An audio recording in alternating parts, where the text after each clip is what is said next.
Goods and service tax GST. GST क्या है? Comprehensive destination based indirect tax है, जो हम कहाँ से लेते हैं, मतलब हमें गुड्स एंड सर्विसेज से मिलता है। एक इनडायरेक्ट टैक्स है।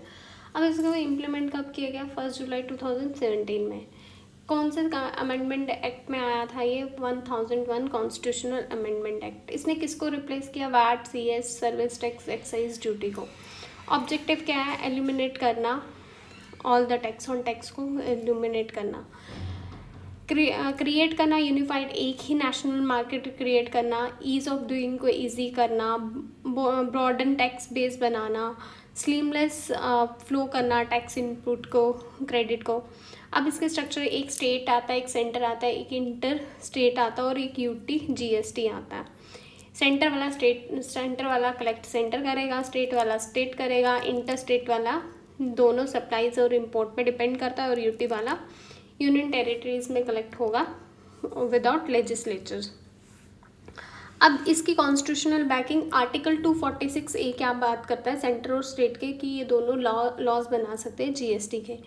और आर्टिकल 279A किसकी बात करता है? जीएसटी काउंसिल की। जीएसटी काउंसिल क्या है?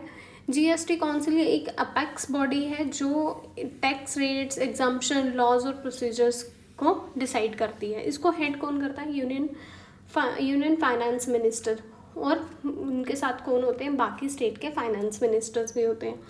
और इनकी डिसीजन कितनी की मेजोरिटी में होता है? 3/4 मेजोरिटी होनी चाहिए। जीएसटी के फीचर क्या है? डेस्टिनेशन बेस्ड टैक्स है, ये डुअल मॉडल है, इसमें सेंटर और स्टेट का। इनपुट टैक्स क्रेडिट है, टेक्नोलॉजी ड्रिवन है, कंप्लायंस जीएसटी नेटवर्क करके। टाइप्स क्या हैं? जीएसटी 1, R, 3B, 9 और 4। अब ये कॉम्पोजिशन स्कीम्स क्या है? स्मॉल टैक्स पेयर जिनकी टर्नओवर कितनी है साल की? 1.5 करोड़। और ये पे टैक्स क्या करते हैं? लोअर रेट पे, और फाइल क्वार्टरली करते हैं, 6 महीने, 4 महीने, 3 महीने के डिपेंडिंग ऑन दैम। बेनिफिट्स क्या है? वैसे आइडली 6 महीने ही होता है। बेनिफिट्स क्या है? यूनिफाइड टैक्स देना पड़ता है आपको। फॉर्मलाइजेशन ऑफ द इकोनॉमी आपकी एक इनकरेज होती है, आप बूस्ट होती है।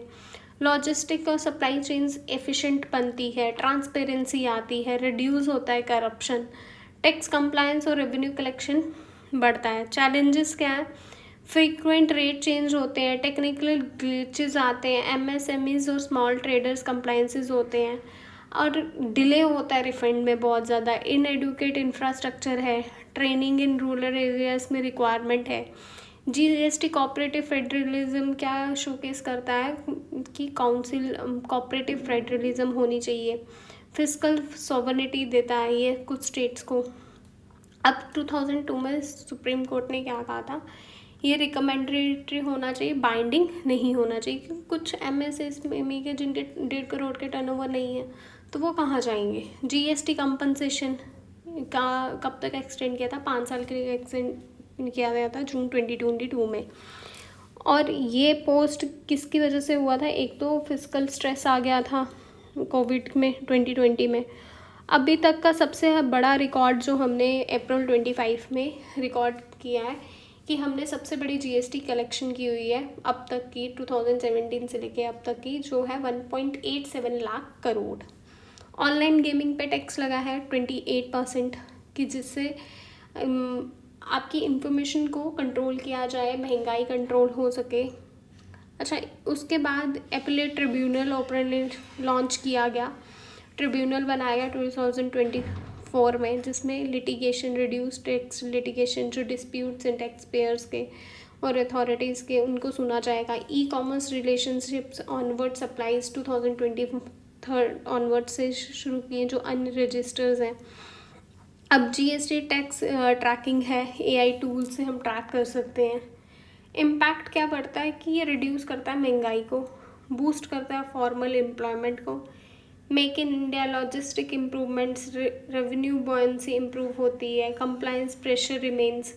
ये भी मतलब बहुत प्रेशर बहुत और हो जाता है। रिफॉर्म्स क्या ज़रूरत है? स्लैब्स अच्छे से बनी होनी चाहिए, पेट्रोल जैसे रियल एस्टेट, अल्कोहल जो जीएसटी में नहीं आते हैं उनको लेके आना चाहिए। जीएसटी इंफ्रास्ट्रक्चर को बूस्ट करना चाहिए। ट्रिब्यूनल के मैकेनिज़्म को स्ट्रेंथन करना चाहिए। रोल ऑफ स्टेट्स का बढ़ाना चाहिए जिससे सेंटर का कंट्रोल के साथ इनका बैलेंस कंट्रोल हो सके।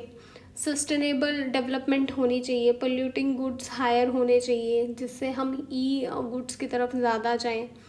और ये यूपीएससी के मेंस क्वेश्चन है कि जीएसटी माइलस्टोन क्या है, एग्जामिन कैसे कर सकते हैं, क्या इंफ्रास्ट्रक्चर इम्प्रूव कर सकते हैं, क्रिटिकली क्या परफॉर्मेंस हो सकती है सेंटर और स्टेट की, जीएसटी रिफॉर्म्स कैसे आ सकते हैं, देयर सिग्निफिकेंस क्या है उनका इंडिया में। बाकी जो मैंने आपको भी ऊपर बताया कि उसी को मैंने नीचे एक्सप्लेन किया हुआ है। एक जीएसटी कंपनसेशन जो इशू था पोस्ट जून 2022, ये भी क्यों लाया गया, ये नीचे मैंने थोड़ा सा एक्सप्लेन करके बताया। और how to use these answer in UPSC mains, कैसे लिख सकते हैं। पहले तो बताओ कि इंट्रोडक्शन दो जीएसटी का, पॉलिसी मूव क्या है, बॉडी में लिखो स्ट्रक्चर, फंक्शन, इशू, फिर उसको इंटीग्रेट करो करंट में डेवलपमेंट्स क्या हो रही है, फिर लास्ट में उसका कंक्लूजन लिख के आप किसी भी क्वेश्चन को एंड कर सकते हो। Thank you, bye bye, take care.